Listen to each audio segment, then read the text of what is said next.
Hello learners, आप सभी को प्यार भरा नमस्कार। Welcome to the YouTube session of gas 3 classes.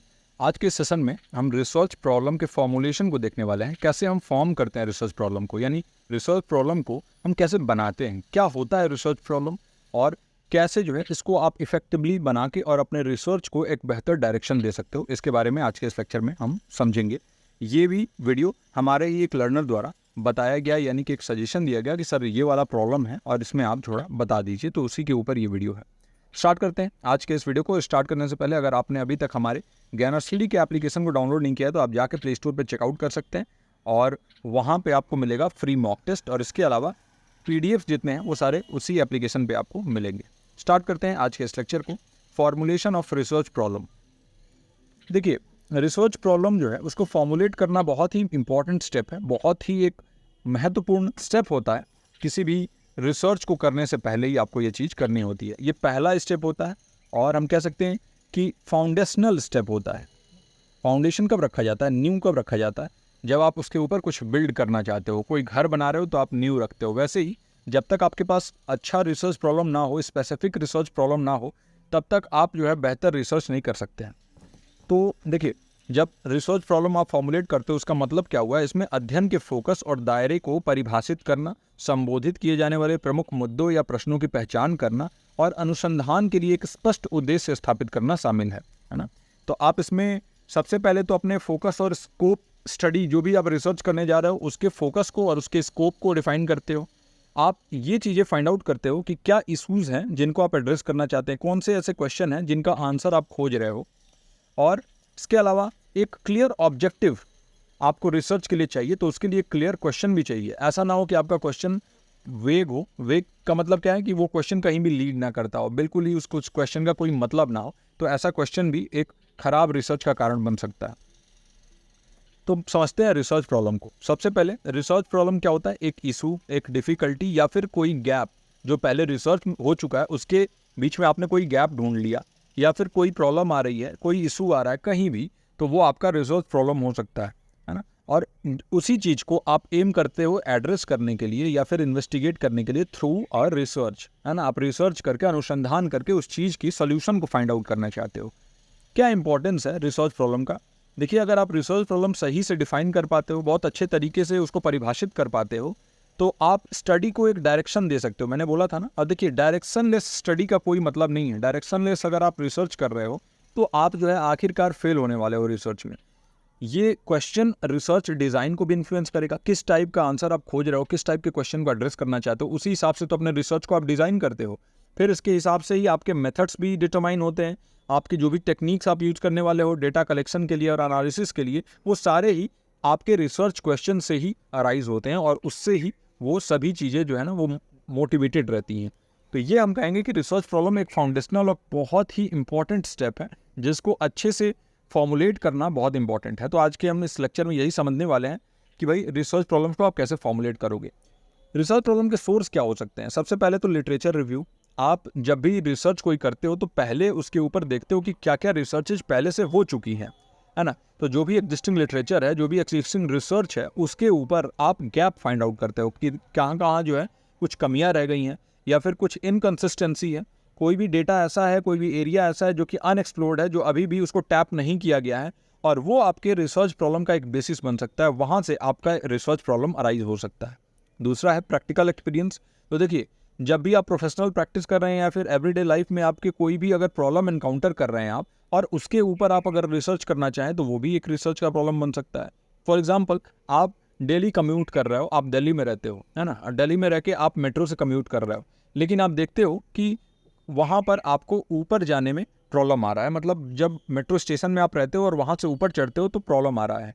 तो तभी किसी ने सोचा कि यहाँ पर क्यों ना लिफ्ट लगाया जाए या फिर एस्केलेटर्स लगाए जाएं, और इसके लिए वहाँ पर वो लोगों ने स्टडी किया, कुछ रिसर्च किया और कुछ फाइंडिंग्स लाए, और उसके बाद वहाँ पर ये सारी चीज़ें जब हो गई हैं, जो रिसर्च का स्टडी निकला, उसके बाद जब उसका कंक्लूजन तक वो पहुँचे तो उनको लगा कि हाँ, ये चीज़ें जो है हमारे पास हैं, ये ऑल्टरनेटिव हैं जिनके थ्रू हम इस प्रॉब्लम को सॉल्व कर सकते हैं।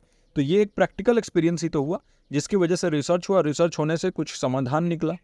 तो ये भी है कि आप जो भी डेली प्रॉब्लम फेस कर रहे हैं उससे भी आपका क्वेश्चन अराइज हो सकता है। अगला है थ्योरेटिकल फ्रेमवर्क्स, तो कोई भी थ्योरी है, कोई भी मॉडल है किसी भी फील्ड में, वो भी कुछ ऐसे एरियाज़ को हाईलाइट कर देता है जहाँ पर आगे टेस्टिंग हो सकता है या फिर एलाबोरेशन हो सकता है। जब भी आप रिसर्च करते हो तो आगे रिसर्च के लिए कोई ना कोई क्वेश्चन भी छोड़ देते हो रिसर्च में, जो कि अगर कोई आगे इसके ऊपर और डिटेल रिसर्च करना चाहें तो उसके लिए कुछ स्कोप वहाँ अवेलेबल हो।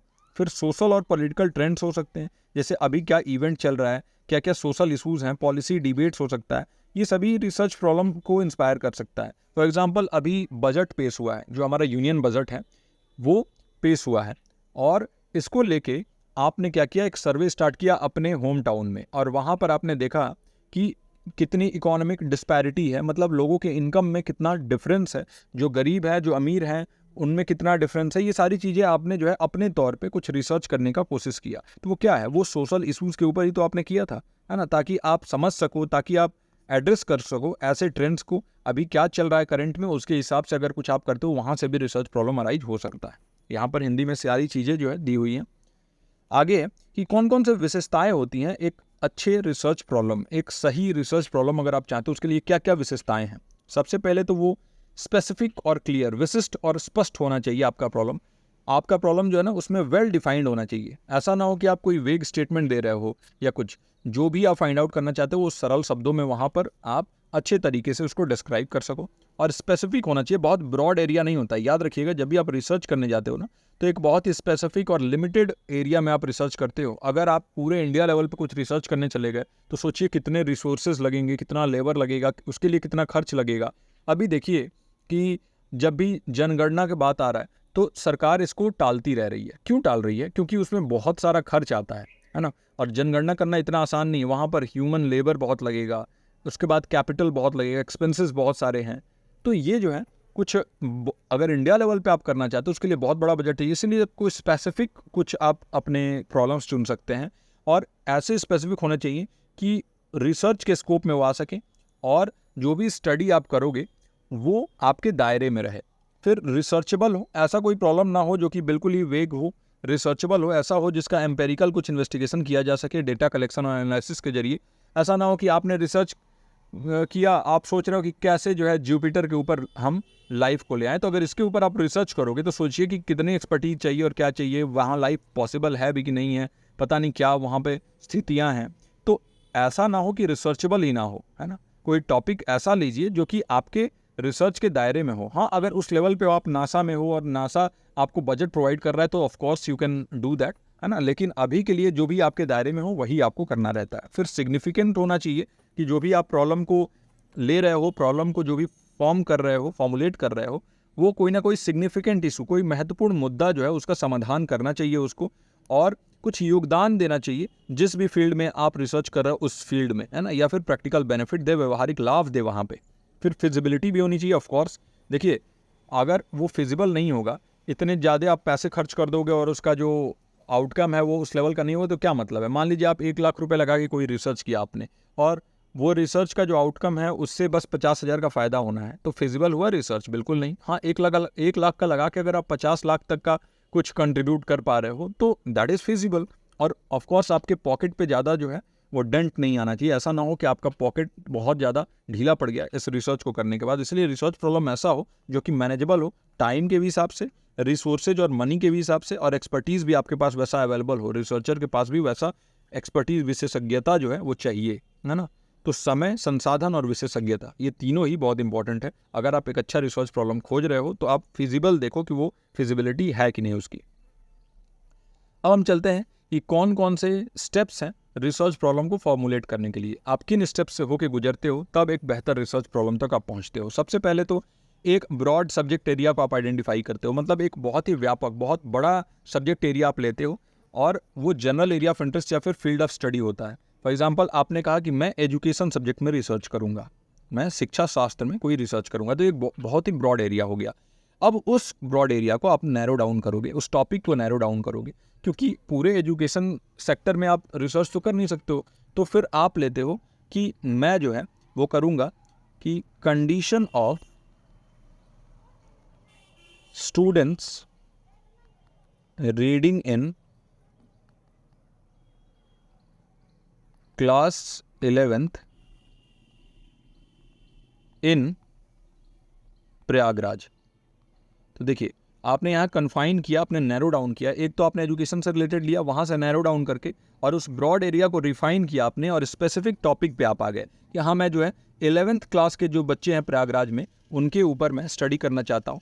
और इसके बाद आप जब ये नैरो डाउन कर देते हो ना, तभी आप जो है वो लिटरेचर के गैप को समझोगे, कहाँ कहाँ रिसर्च उस एरिया में हुआ है, प्रैक्टिकल नीड्स क्या हैं, उनके थ्योरेटिकल फ्रेमवर्क्स क्या हैं, ये सारी चीज़ें समझोगे। तो नैरो डाउन आपने किया, एक स्पेसिफिक प्लेस पे आप प्रयागराज में गए, वहाँ जितने सारे स्कूल्स हैं उनसे मिले और वहाँ पर क्लास 11th के स्पेसिफिक बच्चों के पूरे डिटेल्स आपने लिए और आपने देखा कि क्या कंडीशन है उनका, कैसा वो पढ़ते हैं, है ना, क्या क्या उनके वीकनेसेस और स्ट्रेंथ्स हैं, ये सारी चीज़ें आपने किया।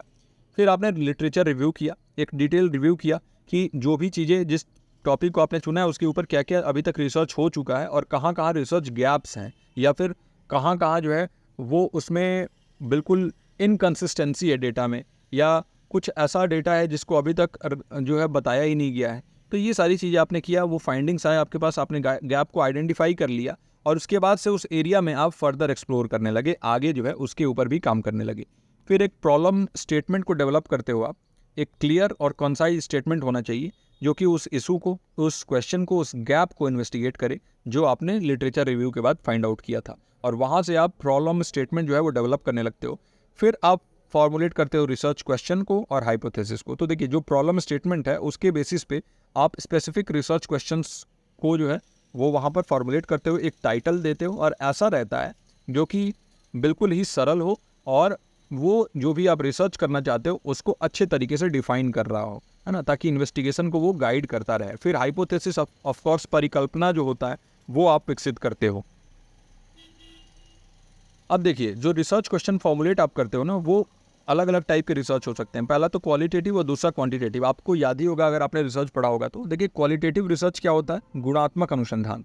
अब यहाँ पर आप बहुत ज़्यादा नंबर्स में नहीं जाते हो, बल्कि यहाँ पर बहुत व्यवहारिक जो चीज़ें होती हैं, जो बिहेवियरल एस्पेक्ट्स होते हैं उनको आप ध्यान देते हो। तो यहाँ पर ओपन एंडेड क्वेश्चंस होते हैं, यानी कि बिल्कुल ही जो है खुले प्रश्न होते हैं जहाँ पर आप डायरेक्टली किसी से कुछ क्वेश्चन पूछ रहे हो, है ना, जिससे आप किसी का एक्सपीरियंस एक्सप्लोर कर सकते हो, मीनिंग ले सकते हो, कॉन्सेप्ट ले सकते हो। देखिए इंटरव्यू हो गया, ये सारे ही जो है ना वो क्वालिटेटिव रिसर्च के एक टाइप है।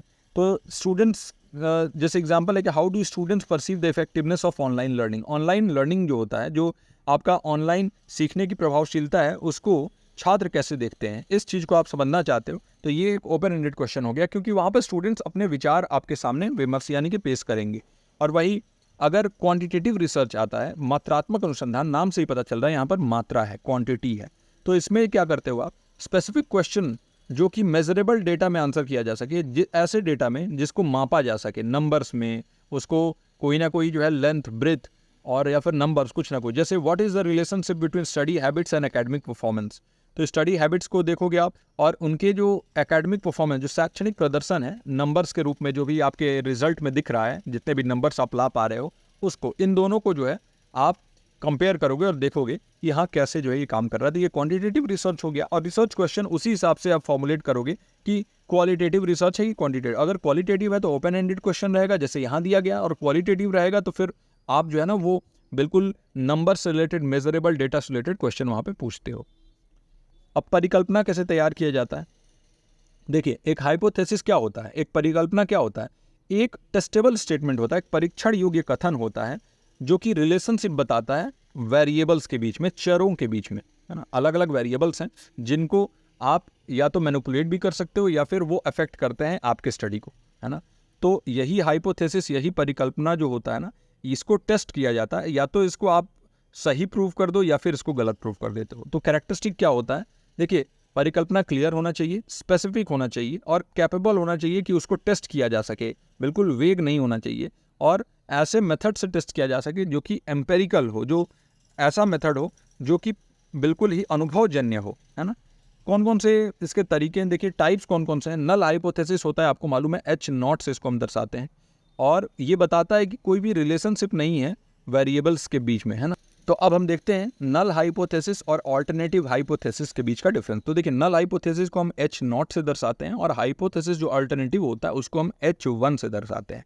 अब नल हाइपोथेसिस क्या होता है, ये एक ऐसा स्टेटमेंट होता है जो बताता है कि देखिए कोई भी इफेक्ट या कोई भी डिफरेंस नहीं होता है अगर कुछ चेंज भी हो रहा है तो। जैसे कि नथिंग इज हैपनिंग, आप कह रहे हो कि कुछ नहीं हो रहा है। अगर आप सपोज करिए कि कोई नया मेडिसिन टेस्ट कर रहे हो, तो नल हाइपोथेसिस क्या हो जाएगा कि the drug has no effect on patients compare to a placebo. मतलब प्लेसिबो क्या होता है? प्लेसिबो एक ऐसा परीक्षण है जिसमें आप चीनी की गोलियां सपोज करिए कि देते हो पेशेंट्स को, और आप उनसे बताते नहीं हो कि ये ऐसी गोलियां हैं, वो बिल्कुल टैबलेट के फॉर्म में होता है, और उससे हम ये देखते हैं कि वो ड्रग जो है ना वो उनके ऊपर काम कर रहा है या फिर उनके माइंड में ये सारी चीज़ें फिक्स्ड है।